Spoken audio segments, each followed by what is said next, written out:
Nihongo Particles Part 2. Let's go! Next, let's talk about particle ga. Particle ga marks the subject of the verb.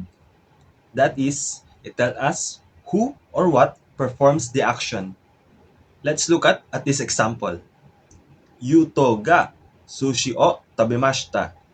Here, Yuto is the one performing the act of eating.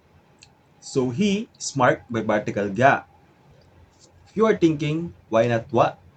Let's get to that. Most of the time, particle ga is essentially replaced by particle wa. Our example sentence can be rewritten with wa used in place of ga. Wa defines the topic of a sentence. At the same time, ga defines the subject, which is the person that performs the action. Now, what's the difference between topic and subject? Let us see the difference in this example. Ashita wa ame ga furimasu. Our topic here is ashita because we are talking about the weather tomorrow. The subject here is ame. Ame is the thing that performs the act of falling. So, in the sentence, the topic is tomorrow, so we place particle wa after it. And the subject is rain, so we use particle ga after it. So the correct answer here minasang is letter A, particle wa and particle ga. So let us explain the second particle. Why particle ga? So one of the usage of particle ga minasang is to connect two statements in an antithetical relationship. So what is antithetical relationship? It's like opposing to each other, representing complete contrast or opposite to each other. So in an example, what are the two opposite fundamental? The yokunakatta and atatakakatta. Yokunakatta, the negative form of e or yoi, and atatakakatta, the past tense of atatakai. So, negative and positive. They have antithetical relationship. So we use particle ga to connect each other. Tagalog explanation, let's go! So next, pag-usapan natin itong particle ga. Halos parehas sila ng gamit ng particle wa. Minsan napagbabaliktad sila o imbis na gamitin natin is particle ga, nagagamit sa isang statement or sentence is particle wa. So ano nga ba ang gamit ng particle ga? Ang particle ga ay ginagamit para i-mark natin yung subject ng isang verb. Ang particle ga, siya yung nagsasabi sa atin kung sino o ano yung gumawa ng action ng verb. So tignan natin yung example na to. Mirasang ga sushi o tabemashita. So sa sentence na yun, minasang, so dito si Mirasang, siya yung gumawa ng action na kumain ng sushi. Kaya naman, ginamitan natin siya ng particle ga. So sigurado tatanungin nyo, Sembay, bakit ga? Bakit hindi particle wa? Alamin natin yan.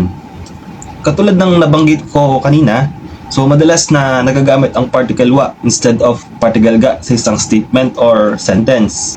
So dun sa example natin, so madalas na napapalitan yung particle ga ng particle wa. So yung particle wa kasi, katulad dun sa first video natin, siya yung topic, siya yung pinag-uusapan sa sentence or statement. Then yung ga naman, siya yung subject. Katulad nung nabanggit natin sa first part ng ating video, siya yung gumagawa ng action ng verb. So sa mga nalilito, ano nga ba ang pinagkaiba ng topic sa subject? So malalaman natin siya sa example na to. Ashita wa ame ga furimasu. So yung topic natin dito is yung ashita or bukas kasi siya yung pinag-uusapan natin kung anong mangyayari bukas, kung anong magaganap bukas. Kaya naman after ashita is merong particle wa dahil siya yung topic.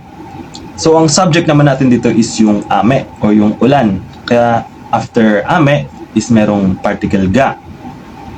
Bakit siya yung ating naging subject? Bakit subject yung ame? Kasi siya yung gagawa ng verb. Verb is yung furimasu o yung pagtulo. So ano ba yung tumutulo? Bukas ba? Hindi naman, 'di ba? Hindi naman yung ashita. Ang tutulo bukas ay yung ulan. Kaya sa sentence na to, yung ashita ang may particle wa, and then yung ame naman ang may particle ga. Correct answer sa question ni Mesang is letter A, no? Particle wa and particle ga. So, explain natin yung pangalawang particle kasi siya yung medyo nakakalito, no? Bakit nga ba particle ga yung ginamit? So, isa sa mga gamit ni particle ga, minasang, is to connect statements with an antithetical relationship. Antithetical relationship. So, ano ba yun? So, dun sa example kasi natin yun, meron tayong dalawang adjective, ne?